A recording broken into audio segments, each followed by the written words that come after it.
You've got the key from Eva. Now use it to enter the underground tunnel. The great fortress of Groznygrad is at the end of that tunnel. The door to the underground tunnel is in the summit area. Hurry.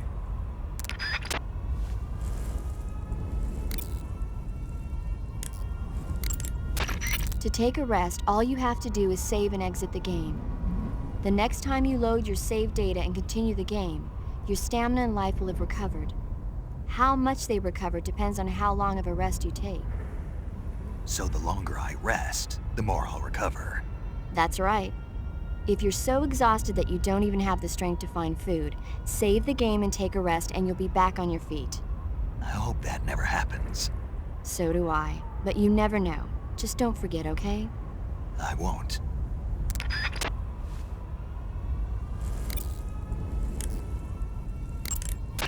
You say Grannon's shoes were rigged with a transmitter? That sounds like something the KGB's been working on lately. It's exactly like you described, a miniature transmitter that's small enough to put in a shoe. Grannon said he got the shoes from a woman called Tatiana. You think she's a KGB spy? Could be. Or maybe it's some kind of ploy to throw suspicion on her. Anyway, it's your job to find out. Good point.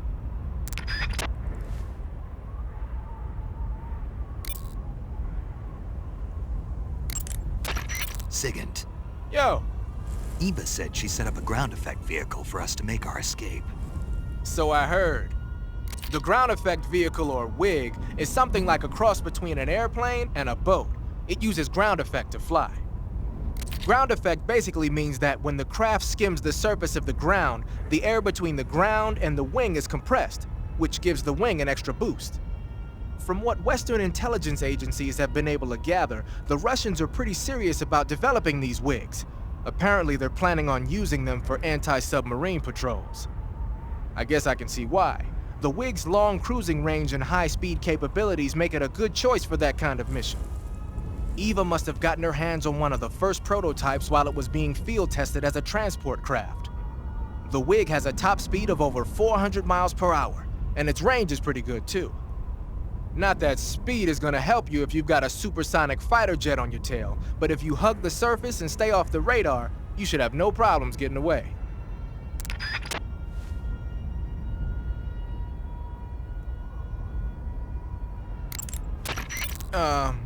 You mean you're not wearing any face paint? You can take off your face paint by selecting No Paint from Face. Just select No Paint when you want to skip wearing any face paint at all. But your camo index is never going to be as high without face paint as it is with it. Unless you want the enemy to see you, you ought to be wearing face paint.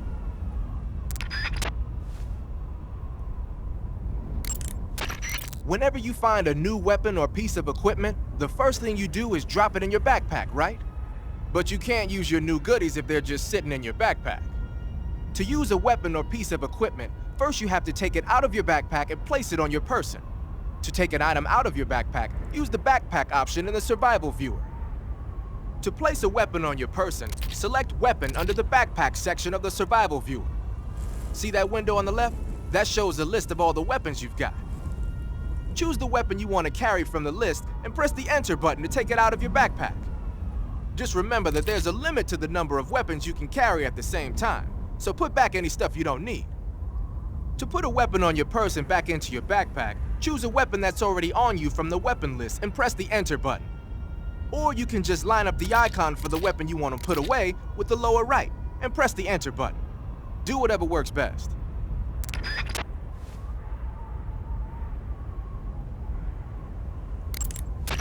You're wearing the Tiger Stripe pattern camouflage, huh? Tiger Stripe is a forest camouflage. As you may have guessed by the name, it mimics the stripe pattern on a tiger's coat. It was originally worn by South Vietnamese Marines. Then it caught the attention of an American military advisor, and now they're thinking of introducing it into all kinds of special forces units. It works best in places with lots of trees and grass, but it should blend in with dirt and mud too.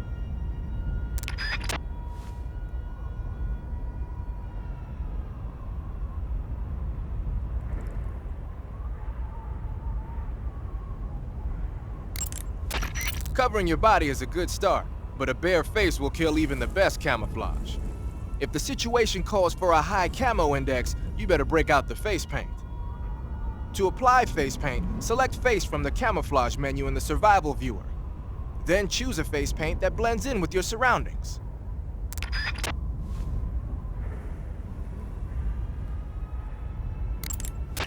Tell me something, Sigint. What's that? What does Sigint mean, anyway? It's short for Signal Intelligence. Signal intelligence? The part of intelligence that deals with electronic information.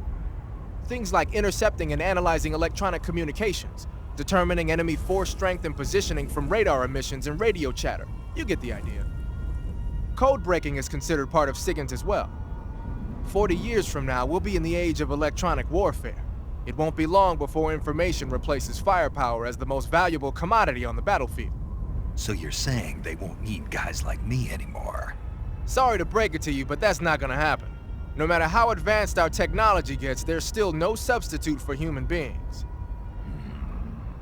Anyway, the Major is a man of foresight. He knew the electronic age was coming, and so he called out to me. And you responded? Well, I didn't have any place else to go. You couldn't find a job? Nope. None of the places where they do this kind of high-tech research would even let me in the door. Why not? I know you've got social problems, but... Come again? Nothing. I mean, someone with your talent ought to be able to... Yeah, well, maybe it has something to do with the fact that I'm black. The Major, though, he doesn't care about what color you are.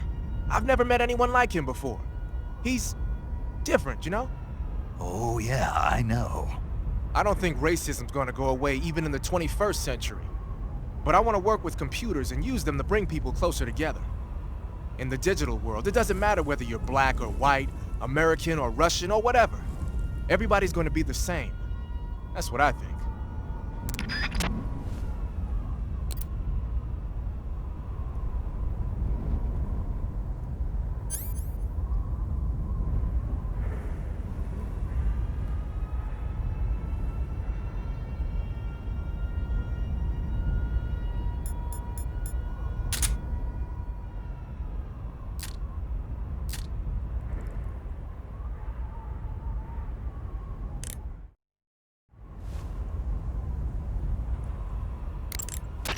You're using an RPG-7, huh?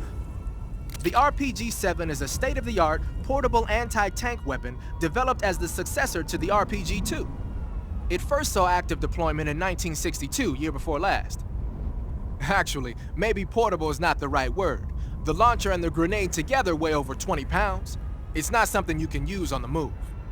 When you equip it, make sure you use first-person view to aim. Got it. You can fire it as soon as you're in position, but if you use the aim button to look through the scope, you should be able to get a pretty accurate shot. Then just use the weapon button to pull the trigger, and the propellant will shoot the grenade out of the launcher.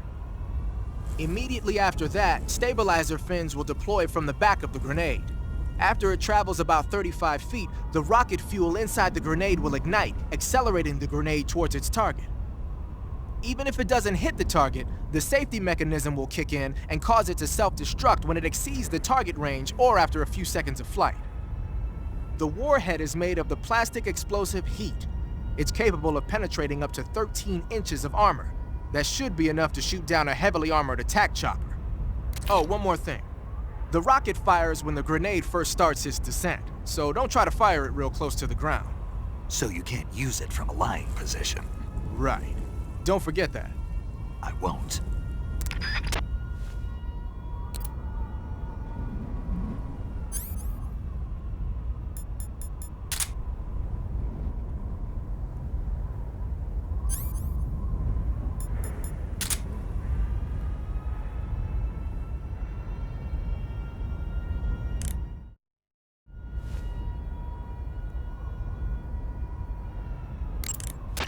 I see you got yourself an M63. The M63 is an American-made system weapon. Yeah, I've heard of it before, but... But you never got your hands on one. Doesn't surprise me. It's brand new. They only developed it last year. I'm thinking they probably captured some in Southeast Asia and sent them back for research. The term system weapon refers to a design where most of the parts are interchangeable, allowing you to create a lot of different variations from a single original model. Using a set of basic components as the core, you can mix and match parts to create any number of different weapons. It's like a convertible rifle. By switching barrels and magazines around, you can make everything from an assault rifle and a carbine to a light machine gun and even a belt-feeding medium machine gun.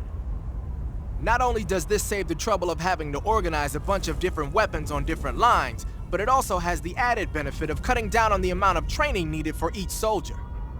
Most of the parts are made by presswork and lost wax casting, so they can be manufactured in countries that lack a developed technological base. Nice touch.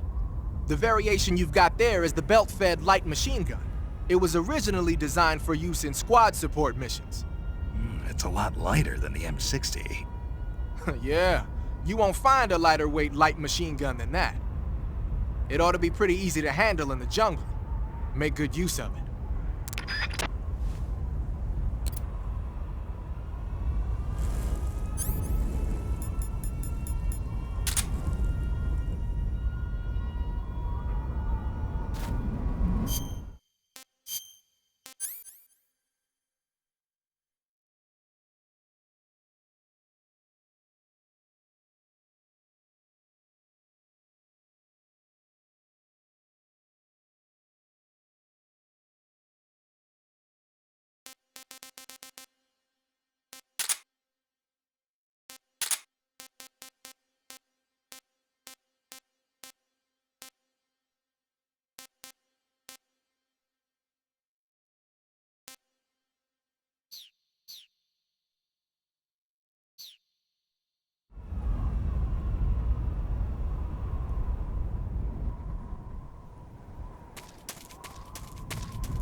Do you want to save?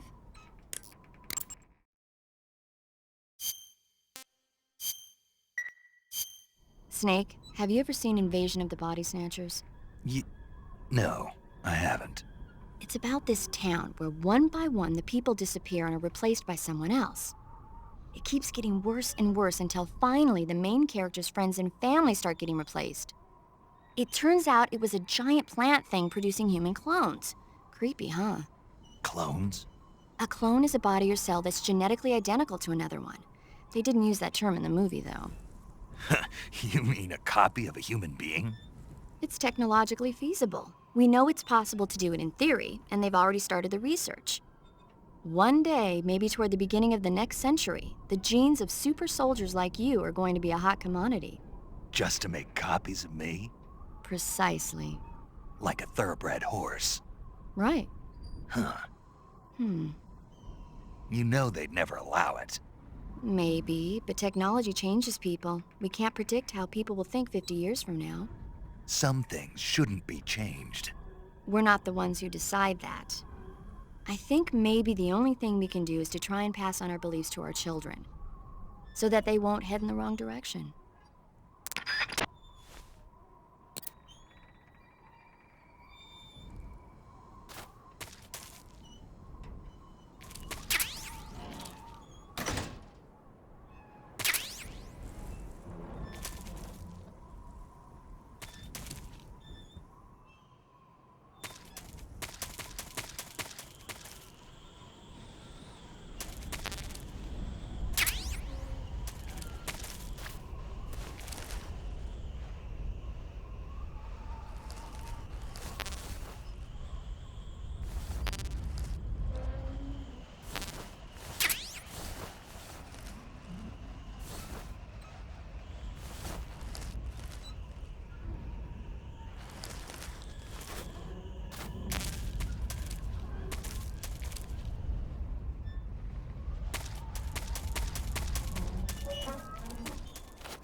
horrible.